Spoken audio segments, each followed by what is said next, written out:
IIM UPSC tuitions only in Tirumala IAS institute Chaitanyapuri. Call చేసి ఇప్పుడే join అవ్వండి. ఏపీ సీఎం చంద్రబాబు నాయుడుది గోల్డెన్ లెగ్ అంటున్నారు ఢిల్లీలోని ఎన్డీఏ కూటమి నేతలు. అలా ఎందుకంటున్నారంటే ఢిల్లీలో అసెంబ్లీ ఎన్నికల్లో చంద్రబాబు ప్రచారం నిర్వహించిన ప్రాంతాల్లో అన్ని ప్రాంతాల్లో బీజేపీ హవా కొనసాగింది.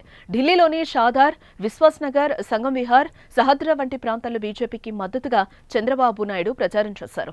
ఈ నేపథ్యంలో చంద్రబాబు ప్రచారం నిర్వహించిన ప్రాంతాల్లో పాజిటివ్ ట్రెండ్ కనిపిస్తోందని ఆయా నేతలు సంతోషం వ్యక్తం చేస్తున్నారు. ఈ క్రమంలో ప్రజలు చంద్రబాబు బీజేపీ నాయకత్వంపై నమ్మకం ఉంచారని భావిస్తున్నారు. చంద్రబాబు బీజేపీకి మద్దతుగా ప్రచారం చేయడం, రాజకీయ వ్యూహాలను అమలు చేయడం ద్వారా ప్రజల మద్దతు పెరిగిందని చెప్తున్నారు. దీంతో ఆయా ప్రాంతాల్లో బీజేపీకి గెలుపు అవకాశాలు పెరిగాయని అంటున్నారు.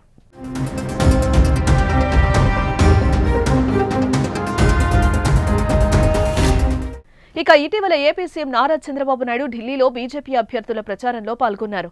ఈ ప్రచారంలో ఆయన బీజేపీకి మద్దతు ప్రకటించి తెలుగు ప్రజలతో పాటు అనేక మంది ఆ పార్టీకి ఓటు వేయాలని పిలుపునిచ్చారు.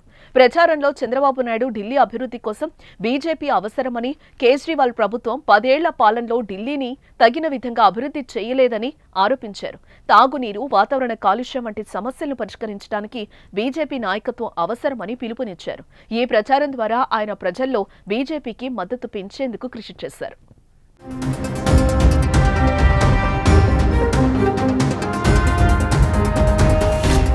ఆయన ప్రచారంలో భాగంగా బీజేపీ అభ్యర్థుల విజయానికి అవసరమైన మద్దతు అందించేందుకు ప్రజలను ప్రోత్సహించారు. బీజేపీ ప్రభుత్వం తీసుకొచ్చిన అభివృద్ధి కార్యక్రమాలను చంద్రబాబు ప్రజలకు వివరించారు. ఢిల్లీలో జరుగుతున్న అసెంబ్లీ ఎన్నికలు రాష్ట్రానికి కీలకమైనవని, ప్రజలు తమ ఓటు ద్వారా మంచి పాలనను ఎంపిక చేసుకోవాలని కోరారు. చంద్రబాబు నాయుడు బీజేపీకి మద్దతుగా మాట్లాడటంతో పాటు తాను గతంలో చేసిన అభివృద్ధి పనులను కూడా ప్రస్తావించారు.